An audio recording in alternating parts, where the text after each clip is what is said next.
Okay, so in chapter 21, Paul's on his way to Jerusalem now, but is obviously going through various different areas as he goes. And so he goes to Tyre, and there he stays with some disciples. And it says that he received prophecies from these disciples that warning him not to go to Jerusalem. But they carry on, him and his companions, they continue on, and eventually they get to Caesarea. And again, there are 4 virgin or unmarried daughters of Philip there, and they also warn him about what will happen if he goes to Jerusalem.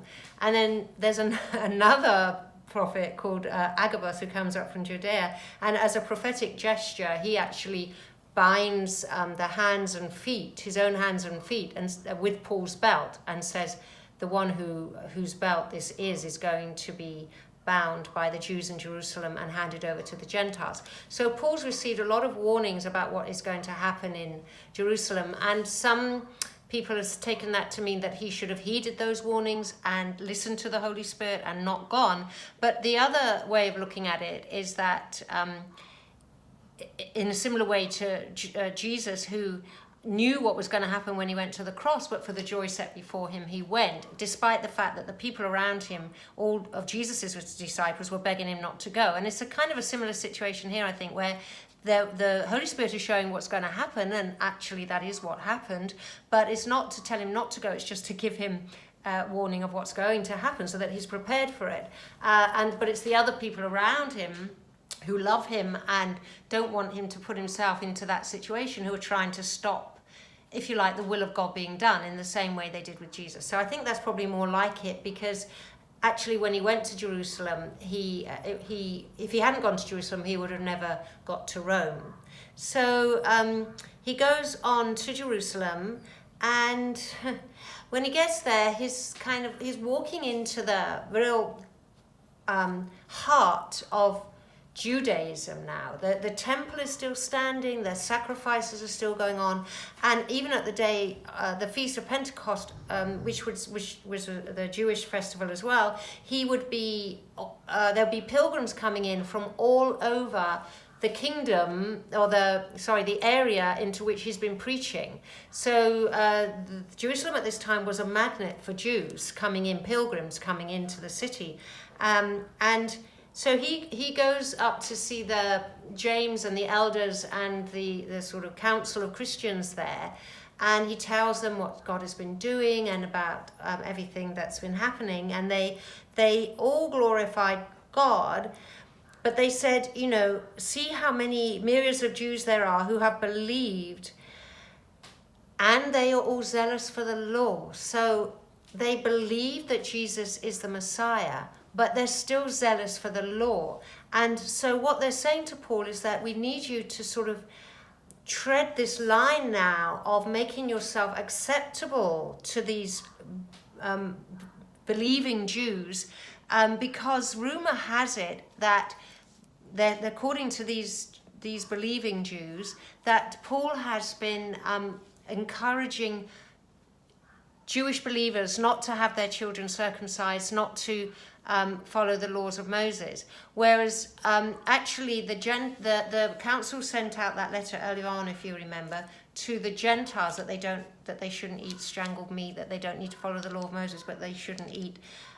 They should keep themselves from sexual immorality. So they actually want him to explain to the assembly, which consisted of many believing Jews, that that's not what he's been doing or saying, and that he has been himself personally upholding the law. And so they want him to go through this sort of purification process that a Jewish person, all the Jewish people would go through, the Jewish men, would go through at this time of year, and to present himself into the temple as a Jew, and in that way to sort of put down these rumors that he is encouraging the Jewish believers not to behave in the way of the Jews. I hope you understand what I'm saying. A bit confusing. But he so he does this. He takes 4 men and they have their hair shaved and he's going to pay for their expenses. And this is obviously all part of their ritual. And they go into the temple to sort of present themselves because that's what the Jews did. And when he does that, it says that there were Jews there from Asia. So remember, he's been preaching this gospel of the kingdom throughout Asia, which is now Turkey, what we call Turkey area. And when the Jews from Asia saw him in the temple, they stood up and started crying out, "This is the man who's defiled our temple by bringing Greeks into the holy temple." Because remember, Gentiles were not allowed to go inside the temple. But he had never done that, actually. They just assumed that he had because they'd seen him hanging out with the Greek guys. And so he'd always been very careful not to, if you like, defile the Jewish temple. He'd always been very careful to be as a Jew to the Jews as a Jew. So, but the rumors were flying and the disturbance was increasing, and the people ran together, seized him, and threw him out of the temple, and were going to kill him. I mean, again, the ferocity of their hatred had not diminished over the past 20 years. In fact, it increased. And so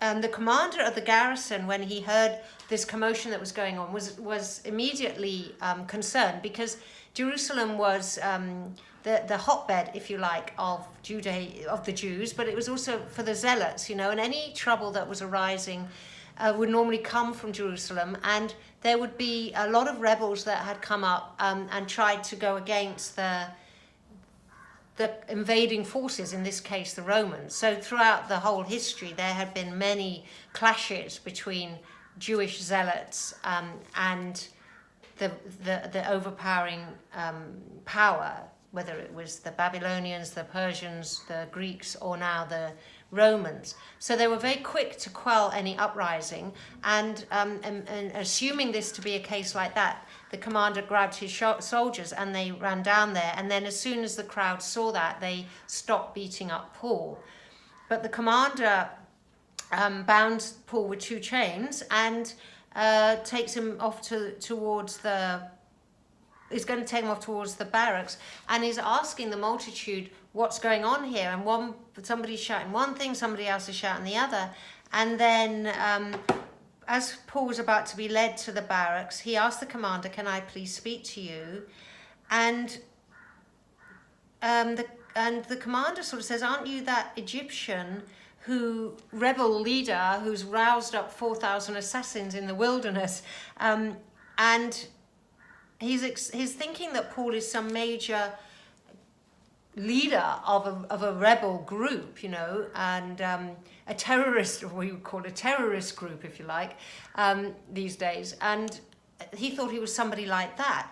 But Paul says, "No, I'm just a Jew from Tarsus, a citizen of no mean city." You see, citizenship was really important in these days. What city you were a citizen of, what your race, your nationality is.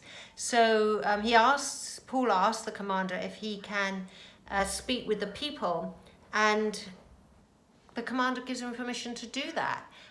So Paul sort of motioned with his hand for the people to be silent, which they are. So he clearly has quite a lot of authority at this. Yeah, he has a presence and an authority that in the midst of that kind of tumult and confusion, he's still able to get permission to speak and to quieten down the crowd.